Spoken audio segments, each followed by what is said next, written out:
Welcome back, everybody, to another episode of Paranormal, the New Normal. I am your host, Jeremy, as always, trying to bring a little normalcy to this world. Does it ever happen? No. And the last month or two, it's not happening anywhere near that slice at all. God. We don't get into that stuff on this show, though. Welcome, everybody. I'm glad to be back once again. I know it's been a while. I don't get to record too many of these anymore. But this one, I couldn't say no to this one. This one seems interesting as could be. Ladies and gentlemen, I am being joined by Kelly Coulter, psychic medium and psychic investigator. Welcome to the show, Kelly. Oh, thank you so much, Jeremy. Thanks for having me on. It's my pleasure. I haven't had a psychic on a good long while, and it's always a good conversation. And they just haven't been coming to me looking for to be on shows lately. I'm like, okay, but uh, I, I honestly only record the show if people come and ask to be on. At this point, I have so many episodes in backlog, but I couldn't turn you down, and got to ask you the first. I'm gonna ask you the question I asked everybody at the beginning of the show. What led you down the road to the paranormal? Well, actually, that's where I started was as a paranormal investigator. It's kind of when don't want to embrace your psychic or mediumship abilities. You sometimes start there. I think like everybody else, I've had experiences, right? So that's kind of what got me interested. And I still enjoy a good paranormal investigation, right? Of course. I mean, well, I say of course, but never been on one. So I mean, I shouldn't say of course. Oh, I I got kids. I don't got time. But I mean, well, I mean, I kind of live in one every day in my house, but that's a different story. Um, including laying there in bed last night trying to figure out what the hell that is. But there's this human head shaped shadow on the ceiling of my bedroom, and some nights it's there, some nights it's not. And it looks like something sitting in the rocking chair at the foot of our bed. So I don't know. I, I know we have spirits in the house, as anyone who listens to this podcast is well aware, but this I don't know. It I've been given like people have told me like things to do to get rid of it, and none of it really works. But I don't know. It's kind of creepy though, kind of creepy. Uh, but moving moving on from my own personal haunting. People hear enough. People hear enough of that in this show anyway. Uh, when did you first discover you had psychic abilities? Oh, yeah. So actually, when I was little, probably not, I wouldn't say psychic, but more mediumship, was actually when my dad passed away. So I have a lot of visitation dreams, and this is the first time that I noticed. And they don't happen too often, but I was 12, I was asleep. I had a dream that my dad, he was in the hospital, that he came in the dream and said goodbye and said a couple other things, right?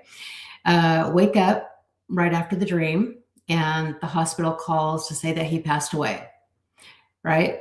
So that was the first time. But, look, I'm 59 right now. So that was a long time ago. Back in the day when we didn't have the internet and you didn't have any other way to know that you weren't crazy or that this didn't happen to other people. So I would say that's probably the first time that I remember something was a little bit different. Yeah, I mean it sounds. See, I always say like my dad passed in 2017. I always say like, why can't he visit me? Why can't he come talk to me or something like that? Like it always drives me insane. Like, but yeah, I have these spirits in my house that aren't even related to me. But it's something I think about all the time. But see, I am one of those people who doesn't have any abilities, but always wished he did. So, those who want never have. But so I always say that everybody is psychic. You just, I've been told I'm an empath by other psychics, and I just have not learned how to unlock it yet. And I'm like, okay, how do I unlock it? I guess that's the $1 million question. I've I've tried. I I've think tried. it's a lot of like practice actually. I mean, it's not like everyone always kind of relates it to like exercising, right? And who hates or who loves to exercise? Not me, but the more you practice, the more you understand like how you receive things. If you that's how I did it. A lot of practice, a lot of taking classes and practice. Yeah, which goes back to the kid, but someday I'll have time. Yeah. I can tell myself that hoping it's true, but someday I'll have time. Um, so when I gotta go into this because I love this part. When did you first start being a psychic investigator? That's a whole other realm. Yeah, so I think, most you'll if you look online, most mediums or psychics kind of have like their specialty. Like they'll tell you on their website what they're good at. Sometimes they're evidential mediums, sometimes, different things. And like I was talking about, just taking different classes and trying different things out because I was the kind of person that tries everything out. And I took a mentorship in this, and it was like, that was my thing. And actually, dreams is one of the ways I get my information. So, when you have something like that, then you kind of want to keep going. So that's what I did. Huh.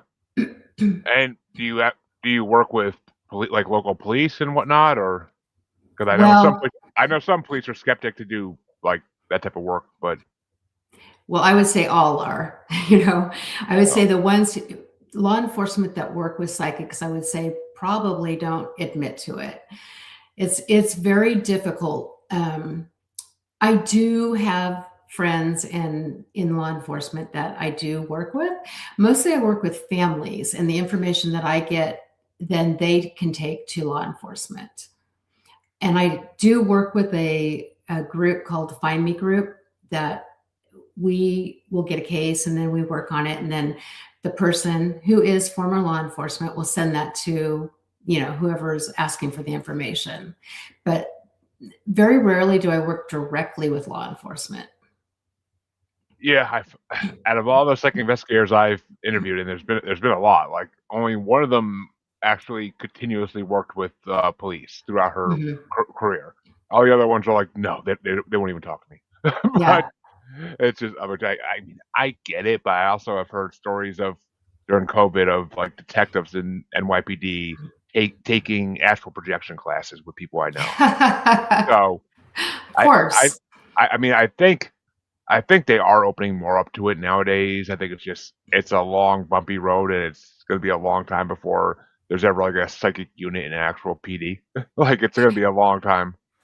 Right, I agree. And it's kind of I always say like it's just like another like tool in your toolbox, right?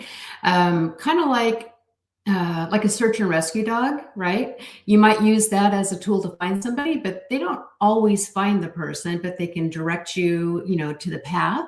It's kind of like that with psychics, right? You get this information, it might be valuable information, but it may not always lead you to finding the person or finding out what happened, but it gives you more clues to what happened. So, wh- how does your process usually work? Like when someone comes to you, which I'm sure they find you by your website or Yeah. by word of mouth. I'm sure, but Yeah. So, I have a form you fill out and I will meet with the person to see what their case is. I don't take all cases. Um, you know, some are really hard to turn down, but there's nothing that you can do for them. So I do turn some down, but they come and then I don't ask for a lot of information. I basically usually only want to have like a photo of the person, their name, last seen or date and time of passing, and then the city or location. And then I do my first round where I psychometrize the picture. So just looking at the picture of the person, feeling into that person, get all my information I can get, and then a few more other steps that I do, and then I'll gather the information, and then I might go back and talk to the family member and get some more facts from them to see if I'm on the right track, right? So, does this make sense to you? I'm getting this, and this, and then I'll go back again to the drawing board and fill in a little bit more. And it's kind of a long process. It takes me quite a while. I might do some forensic artwork, which I am not an artist, right? So mine's pretty much going to be like a smiley face with the eyes, but I might be tuning into like a certain aspect of what they look like, or things like this, or maybe I'm working on who the perpetrator is. So then I'll do that. There's just a lot of steps. It just kind of depends on the case and what the objective is. Which I'm kind of curious because what are the typical reasons that you would turn a case like down? Like, is, um, is it because you're getting information already about it that you know it's going to be like a dead end, or is it just? I'm kind of curious. well, yeah, I know. I have quite a few people that will come and it's an unexplained death, but it's really that the person died at their own hands. Oh, And it's hard for people to accept that. And it's not always the case. I have worked on those cases many times, but when you have someone who is, locked in a room, I mean, just things like this where I don't feel like I can be helpful. yeah. I mean, I get that. I mean, and nobody can help in every situation. There's no way. I Hmm. mean, even police can't help in some situations because it's just not gonna.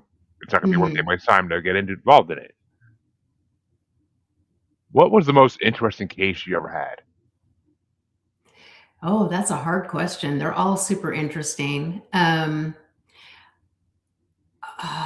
I don't know. Like I've worked on a missing person case where somebody was dropped off at the Mexican border and Mexico border and disappeared.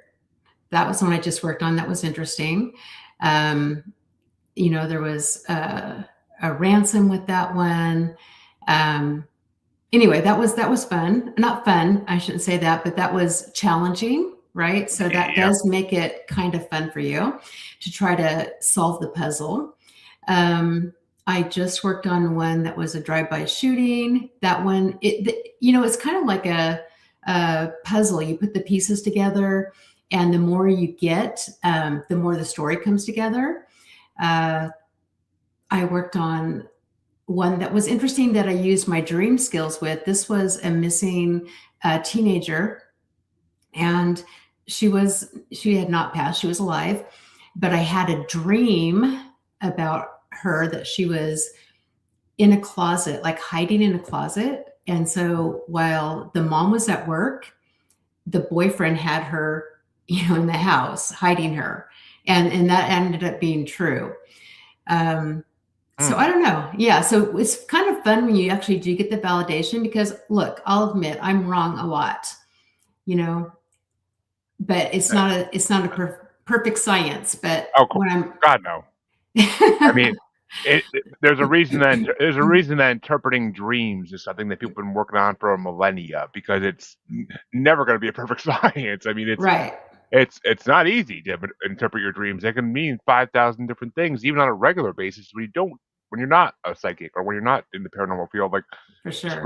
regular dreams can mean 5,000 different things. I mean, it's the way it works. And I mean, kudos on your modesty of that too, as well, of course, because I mean, it's a lot of people would never want to admit that that fact, but I mean, it's no one's gonna be right all the time. That's not going to happen. Especially, No, I mean, police detectives get it wrong all the freaking time. So I mean, it's right. And it's which. a lot of, sorry, Oh no, go ahead, go ahead. it's a lot of going back to the drawing board, like I said, like almost like if you're doing a mediumship reading too, I get that wrong as well because I'm the one doing the interpreting. And so sometimes I have to back up and say, okay, what are they telling me? Because I got it wrong, and then before I can get it right. Same thing with this process. Sometimes you have to keep going back and go down a different path, right? Yeah, I mean, it's not like people think it is in the movies where you go see a psychic and they just eyes go white and they point their finger and say, "This is gonna happen tomorrow." No, it's not that way. It's Yeah. I've had psychic readings done so many times that it's all ambiguous. Like it could mean a lot of different things, and sometimes it means what you want it to mean. Most of the time though, it probably isn't going to. It just Yeah. affects the life. I mean, right there, that's all it is.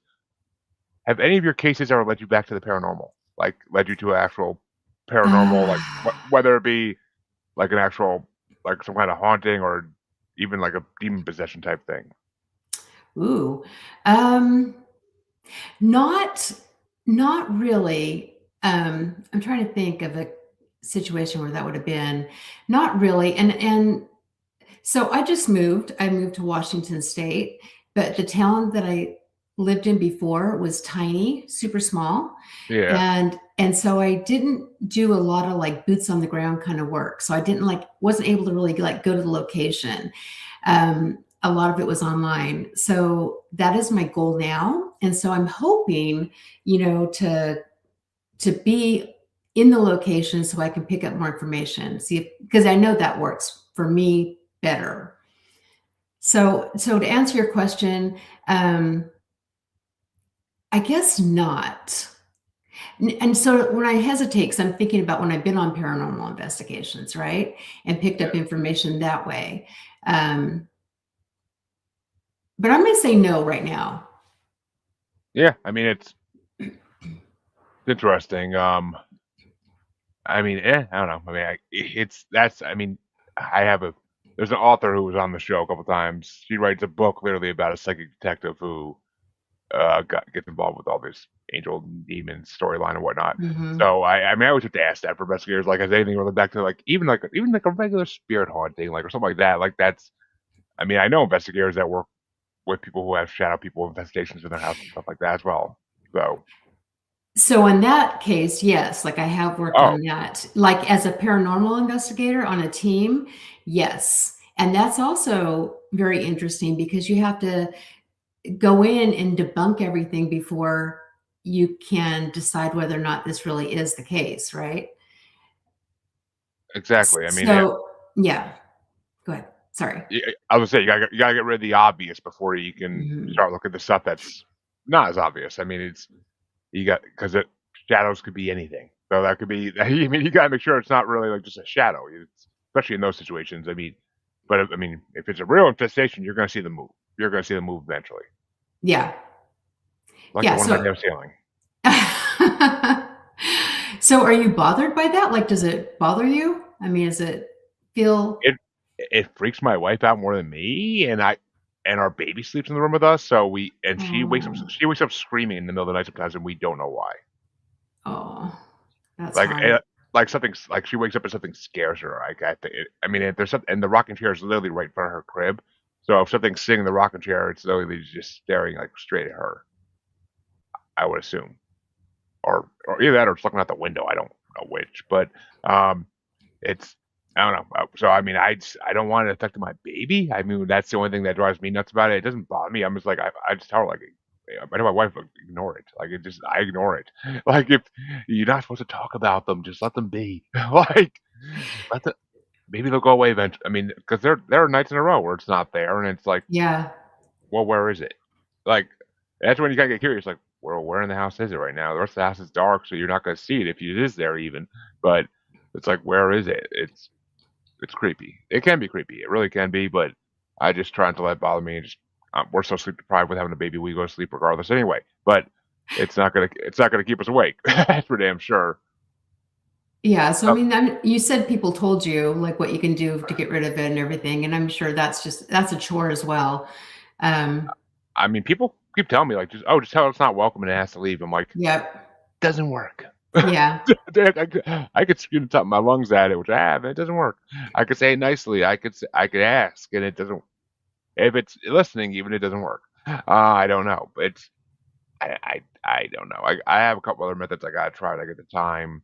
One of my guests I've had a couple times, Tina Irwin, the ghost helper, has a crossing over prayer that Oh, she has on her website in audio form, and I want to try playing that in there sometime and see if she swears it works every time. So I I mean if they're somewhat ready to go at least. But I don't know. I gotta try it. That's the last thing I got to try, so I gotta try it.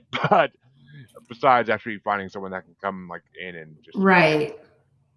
which I mean in this community I've met over 300 people. I know a lot of people that can do that. It's just trying to find one in my area is always the problem. But Yeah, for sure.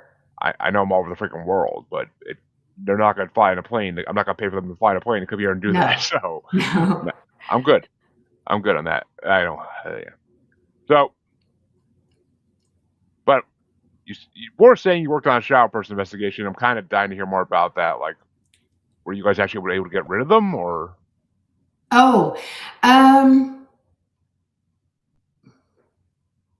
yes, but to be honest, like sometimes they come back, right? So it's a lot of different things. Like I'm thinking of one that I worked on where, the lady was super freaked out. There were things in the mirrors, there were furnitures being moved. She'd had the priest come in to bless it twice. She also had some mental health issues, which didn't make things any better. yeah, And so I think it's kind of like when you have that atmosphere and you don't keep that cleanse, for a better word, ne- it keeps neg- kind of coming back. negativity. They feed off negativity, from what I've been Yeah. told. So, if you can't keep your house positive, they will come back because they want more of that food. 'Cause that's what they feed off of is negativity. So, Yeah. which And I this mean, oh, sorry. Go ahead, please. No, I keep talking over you, sorry. No, and she had done like this love curse thing, and there was a lot going on with that. So, yes, cleared it away for a while and then it came back. And so that's another case of where you really can't help anymore because Yeah. they're not going to follow, directions. It's like those people who have gastric bypass surgery and then go right back to the same diet they had beforehand. It's like, there's no helping you. Just Yeah. there's no helping you. Like, you're not gonna listen to anybody. So Mhm. it makes sense. And I mean, the biggest problem with shadow people is we don't know what they are or where they come from, or we don't know their origins. Or I mean, you need to know something's origins to know how to get rid of it. That's why it works. That's why once you figure out what a spirit is, or who a spirit is, I should say, you usually can get rid of it because you usually can figure out like why it's there. It's a, it's not easy. I'm not gonna say it's easy, but you usually can get to that path eventually. With a shadow person, who the hell knows why they're there, where they came from? Like it's Yeah. interdimensional. I'm guessing it's interdimensional, 100% in my mind, but which makes it even more scary because if they can go in and out as they please, you can't stop them. We don't have Yeah. that ability. We don't have that ability to stop portals from opening yet. I mean, well, we can't even see them 99% of the time. So it's rare. It's rare stories I've heard where you actually can see a portal open. Like, and very few people can. It's only you have to have that ability basically. But Yeah, and that is a good point. Like it's so different with a shadow person versus like, I mean, I feel like I know we have a spirit in our house. We just moved in, and but I feel not malevolent, right? I do feel like it's the person that built this house that has passed. that's the same boat I'm in. Yeah, Oh, with the one with the rocking chair? I I don't know because it's a husband and wife that are here that built the house and they didn't die in the house, but they both came back after they died apparently. Yeah. And as I've been told by many psychics now, because I've had all this confirmed. That's the scary part. I've had all this confirmed. Um, two humans, two dogs. Apparently, one of the dogs was mine, but the other dog was the original owner's. Um, and I mean, it's the same, but because like they're not hostile. Hmm. You don't see stuff flying off counters. You don't see like cabinet doors slamming and closing and all that. Like Right. they're just here. The most they've done is maybe pull hair once in a while, like when we first moved in, and like you'll hear footsteps if you're in the basement and like nobody else is awake. Like sometimes you'll hear, or nobody else in the house even. Sometimes if you're in the basement, you'll hear footsteps like upstairs. So, I mean, it can be creepy, but they're not. Yeah. They're like you said, they're not malevolent. They're not trying to hurt anybody or trying to. Hmm. It's not the big haunting movie of get out. Like it's not that. Like Yeah. it's not that. It's just this was their home and this is where they're comfortable and they are staying here for that reason. Yeah. So I get why like you're not because do you typically cross spirits over? Is that something like that you do or have done? Oh, there's so many things about that, right? Um, I typically don't. Um, I mean, I have been on a team where that was, somebody's specialty. I don't know. I have mixed feelings about. To be honest, I changed my mind about what things are sometimes, right? Like we were just talking about shadow people, or if it's Yep. spirit, a person that lived here. A lot of places that you go, like you go on let's say, a paranormal investigation that's on a like old ship or something. Is that really spirit? Is it residual energy? You know, what is it actually? Are you really crossing that person over? Um, so I still have a lot of questions, right? But I mean, that's the paranormal field in general, though. It's all Yeah. I say all the time. We're in the paranormal field because we want to ask questions. We don't expect to get we don't expect to get the answers. We want to ask the questions. Like I mean, it's if we were here to get anyone who's here to get answers is in the wrong field. That's for sure because you're not going to get Correct. them. I mean, this field is huge, mass, different topics, and no one has answers for any of them. Well, I bet you. Okay, apparently the government does, and that might be coming out soon. But we can hope. We can hope. I see. I kept saying, I mean, when they dropped it in 2020 originally that UFOs were real, I was like, about time. And one and two, when's Bigfoot coming? Come on, give me the information on Bigfoot. I know you have it. I know you have it. Like it's. I know the government has it. It's. There's too many stories of government being involved with it, and there's signs at national parks saying what to do if you see one. Why are there signs if they don't exist? Like it's. It irks me just to So, no degree. and that's, I know, me too. And that's actually a good example of what I'm talking about. Maybe not even that long ago, like I was really skeptical. Bigfoot, I mean, come on. Why are they always hiding? Why don't you see them? And then I started thinking, I got on this thing about, well, maybe they're like interdimensional. There's a portal. That's how they come in and out.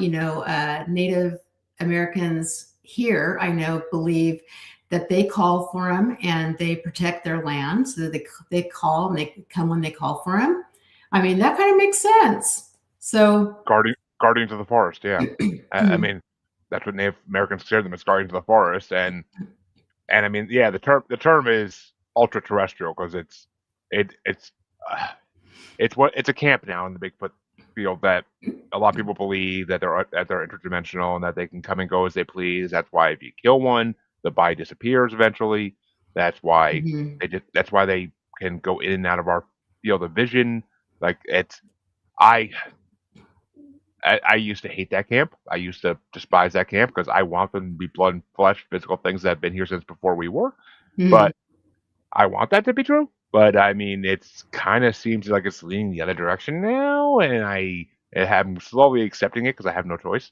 But I, I'm still a guy, Dragonpithecus theory lover at heart. I want that to be the true theory, which it could. I Yeah, mean, it's still could be. It could be it very good at could. hiding.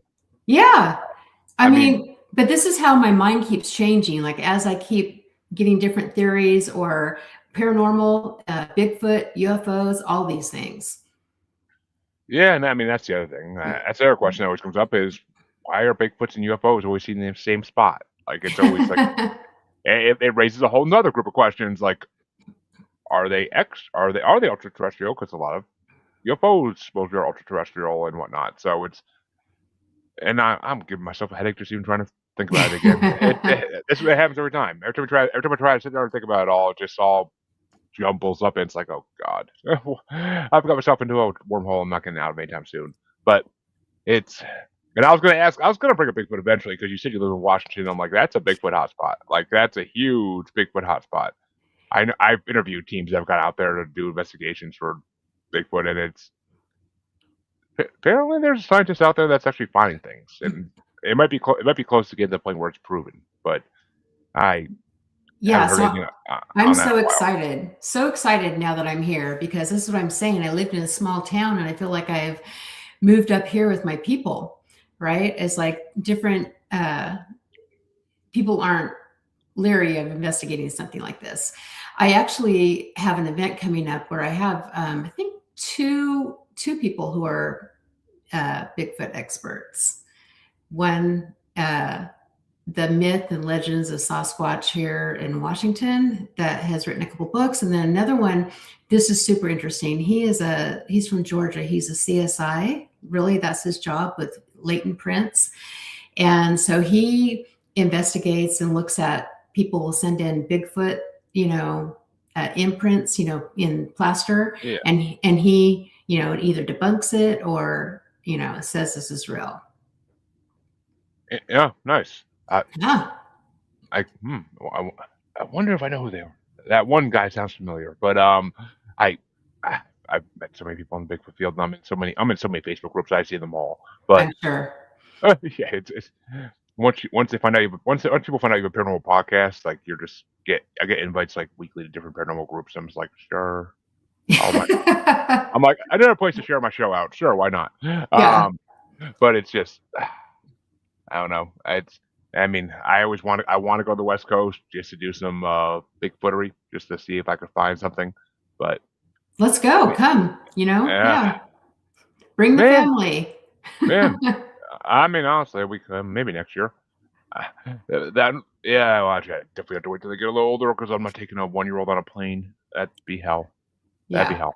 I'm not because she all she wants to do is run around. You can't do that on a plane. Oh, I know. Yeah. So,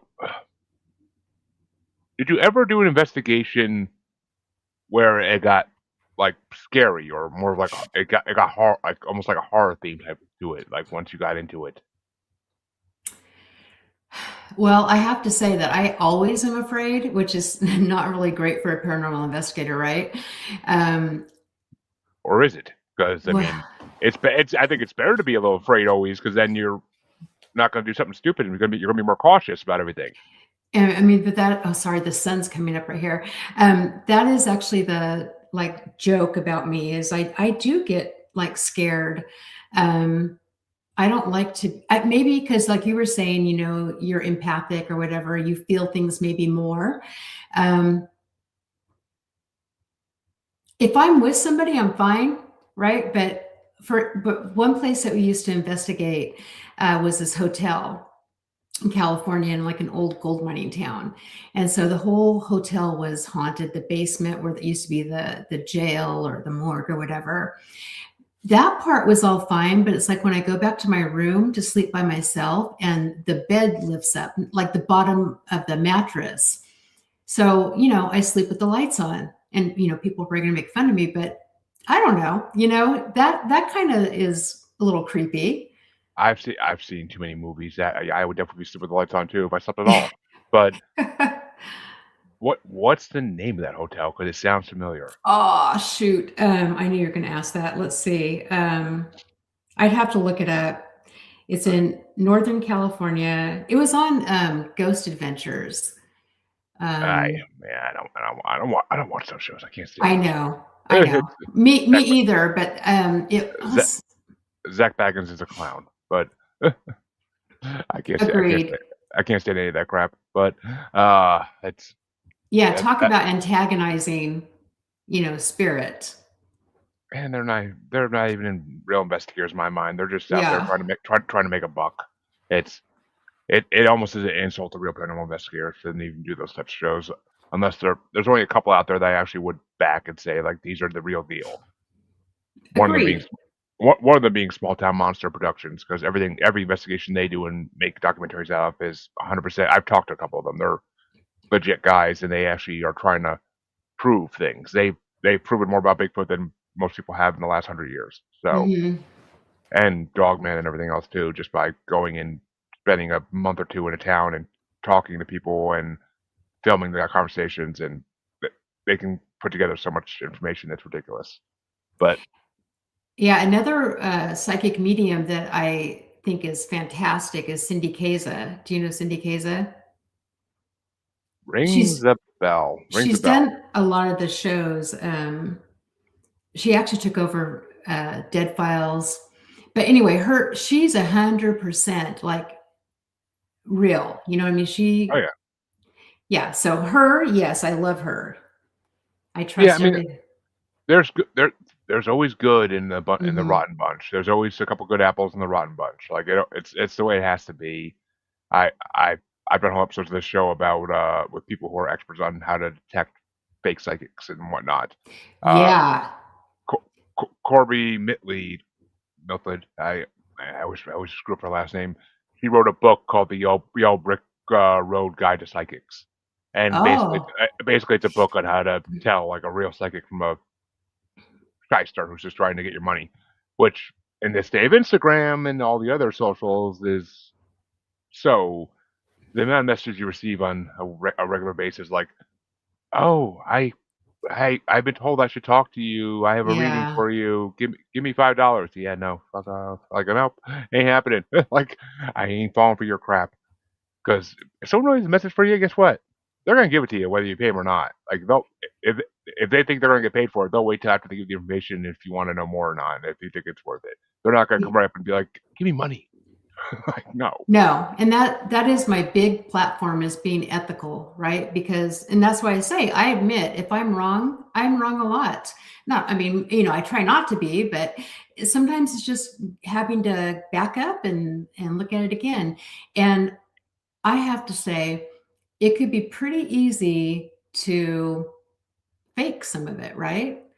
And I read on a website the other day, there was this medium, and she said, all I need is the name and relationship. And I'm like, well, you better have some really good evidence then, because that's like a lot of the battle is, getting the person they want to talk to. And if they're giving it to you, then I don't know. That just seems like, I that seems like you're just that seems like leading sheep to the slaughter. That's all it seems like. 'Cause it's, I mean, it's it's like there are so many cases over the last 100 years of people who came out later on to submit it was all fake. I think was it the Fox sisters. I mean, I fully mm, believe John Edwards is the biggest fake in the world.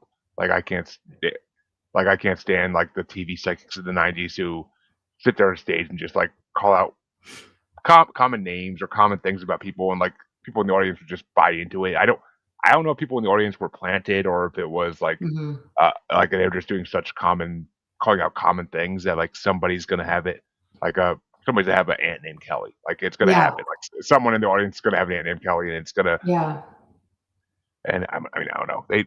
They set the paranormal field back so far because at that point it was basically still like a little hidden society of people that didn't want to come out in public. And they set it back so far by making it more of like a Vegas show than making it an actual helpful, realistic thing that people could use. Right. At least in my Yeah. opinion. Yeah. So, what is it? I just totally blanked on what I was going to say. But yeah, I mean, an ethical psychic medium. That's it. That's kind of a new phrase to me. I mean, I know a bunch that could be described as that, but I never had anyone actually say like that's what they want to be, is an ethical psychic medium. So Yeah. Well, go ahead. what makes you want to what made you want to set yourself apart by using that term? Well, I think we all should be ethical. I think there's a lot of ways to, there's things that bug me, right? When I hear certain mediums or psychics, when they'll say, would you no, let's see, how do I say it? Would you understand this? But it's like they're telling the person something generic, kind of like we were talking about. Would you understand? Uh, he worked hard. Well, I mean, that could be like, you know what I mean? That could be like anyone, Anybody? really. Yeah, Yeah. exactly. You got to get some really good evidence. Like he worked as a USPS worker in downtown Detroit, or something like this. I'm making that up, but Yeah. it needs to be pretty specific. I mean, yeah. I mean, that's basically what we were saying, like the whole John Edwards thing. Like you can't just call out generic things and hope that someone's going to. I mean, that's what these people did for Yeah. years. That's why in the '90s, my parents told me, don't go to the psychic shop on the main street. They're all frauds, and they're gonna they can tell what you're looking to find out. Like if you make appointments with them, they'll Google you, they'll look you up and try to like do Yes. a little research to figure out like, oh, whose relatives had which one of his relatives have died in the past. I could say is try to get with them. Like it's Yeah, especially or nowadays. they have them fill out a form. I've heard that before. Well, are you going to make me fill out a form? I'm like, no. Well, we had to do that for the last psychic. Like, give all their information. I'm like, what the heck, Or you say, I'm getting the number 8. Does 8 mean something to you? Well, come on. Unless you're going to say, I feel like he passed in August. I'm getting the number 8. That's more specific than just a number. Yeah, I mean that's typically the way you gotta go. Is you gotta go with the whole like waiting for my wife to shut the door because the baby fell asleep apparently. So I don't want to. Oh, I didn't want to talk loud while the door was open. But don't wake the baby. oh god, no, got bad enough night sleep last night.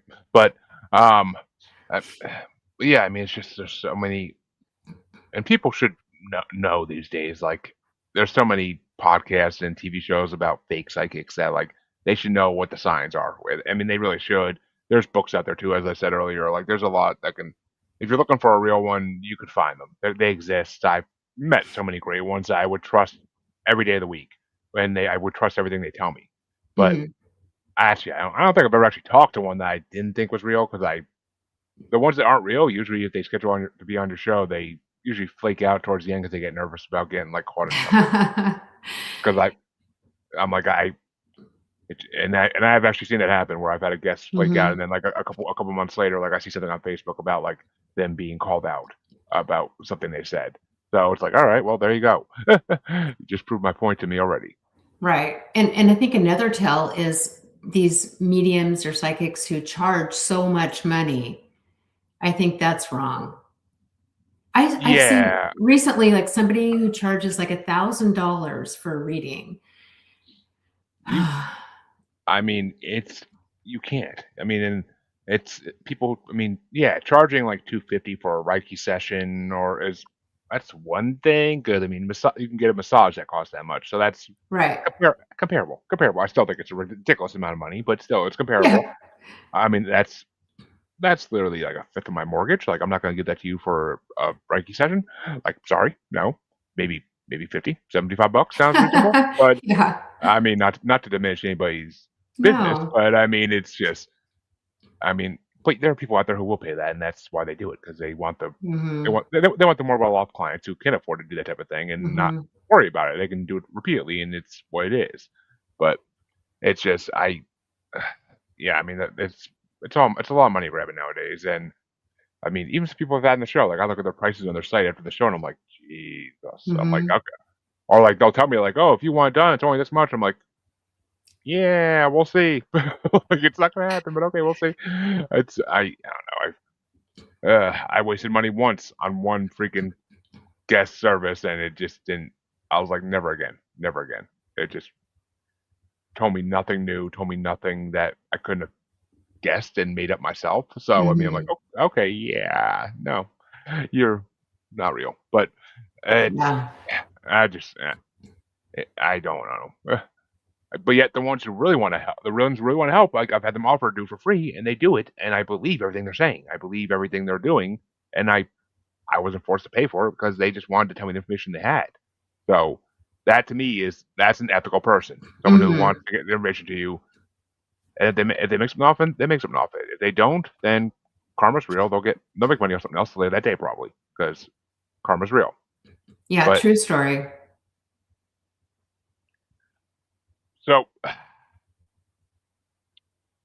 I always ask this question to people who are paranormal investigators, and it leaves different ways. But what was your favorite case you worked on?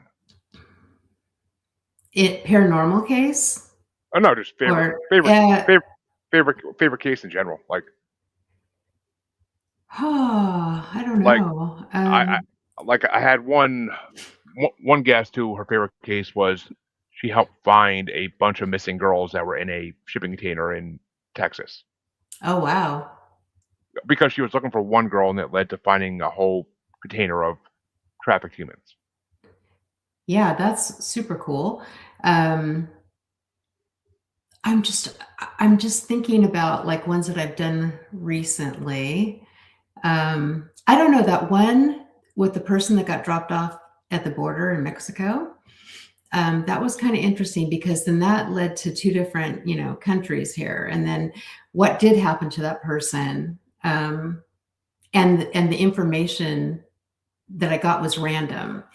Um, Well, actually, I gotta ask because when you said that earlier, I was kind of curious. okay. Did they voluntarily get dropped off there, or was it Yeah, involuntary? yeah, Uh, voluntarily. So I'm from California originally. So if you live down like in the San Diego area, I don't know about now, but back in the day, well, we used to go because you could drink there when you're 18, right? So yeah. you go for the night, come back. But people would go for the day or just drive over or walk over.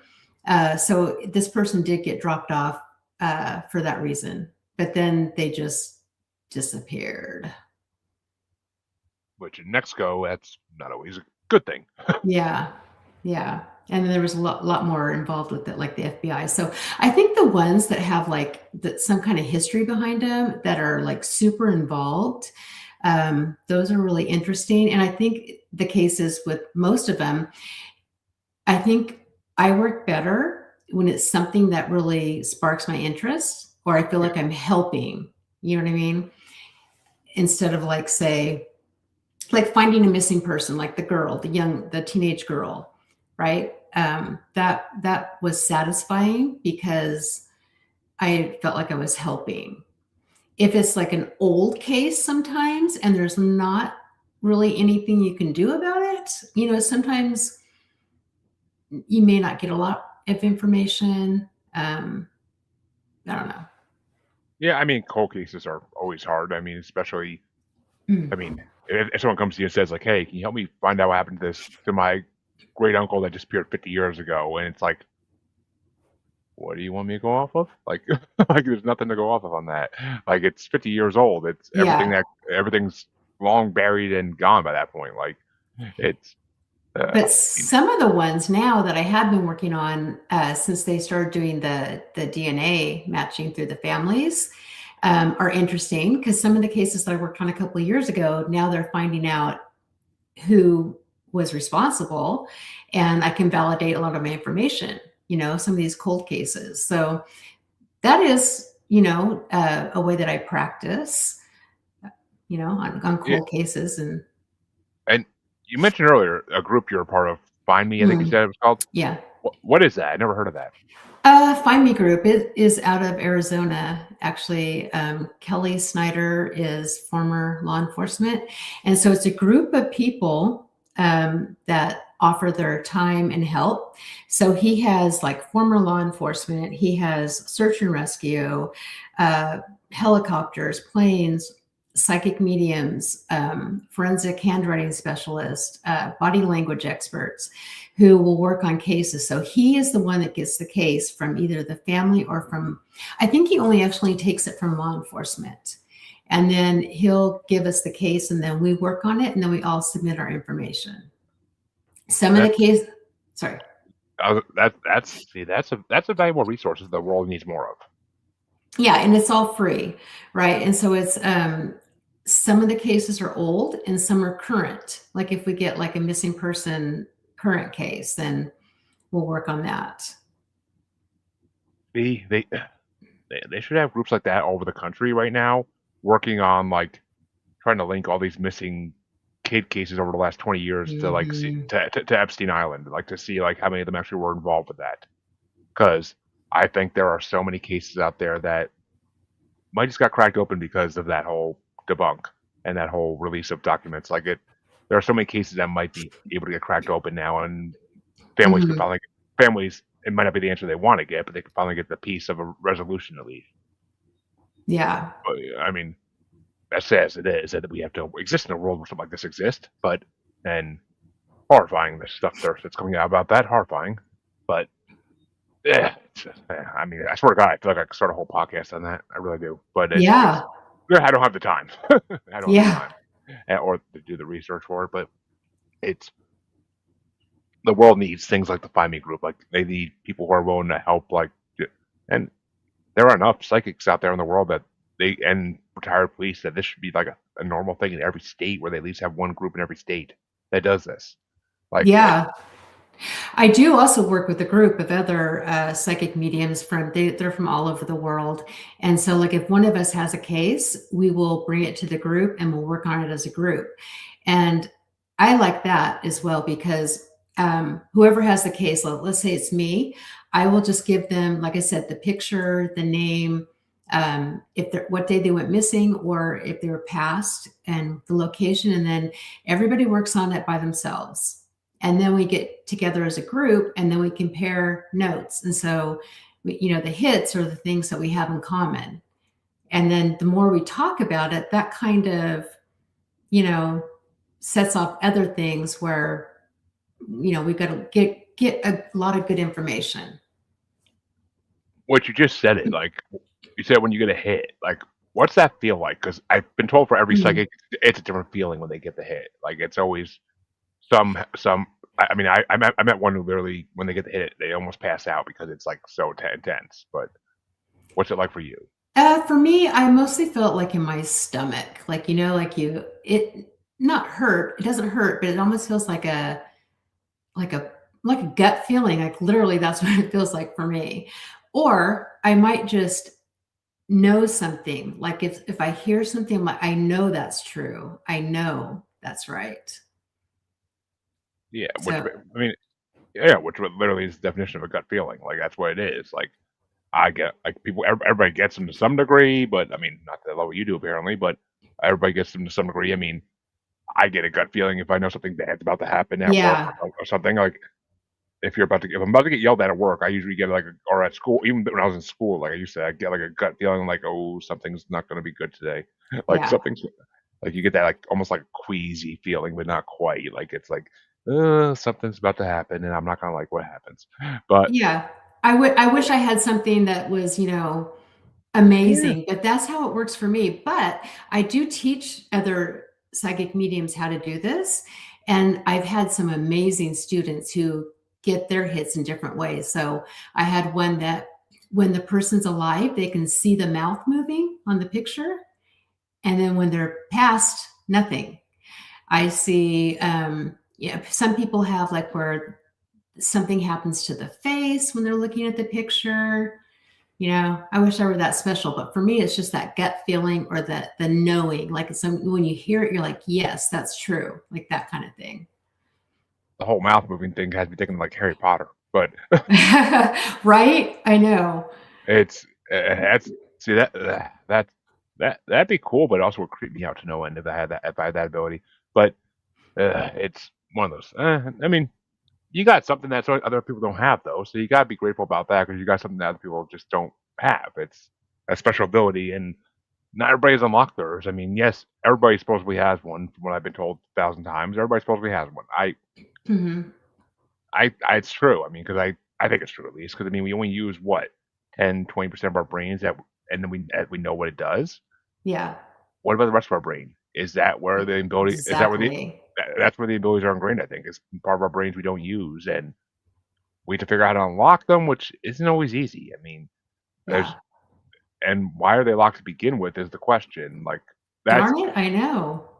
that's that's what makes me think. Like, did I'm like, was that a creator decision to lock that part of our brain, or was that a evolutionary thing? Because I feel like at one point everybody had that ability, like Hmm. unlocked, and then whatever they could do. But I feel like that was ancient times, and I feel like since then it's maybe we evolved and locked for our own safety and security because I don't know. Maybe that was a Salem witch trial thing. Like maybe it was that era where like people started evolving without it because obviously people were dying left and right, and Yeah. we saw we saw that. So maybe it became like an evolutionary thing. I don't know.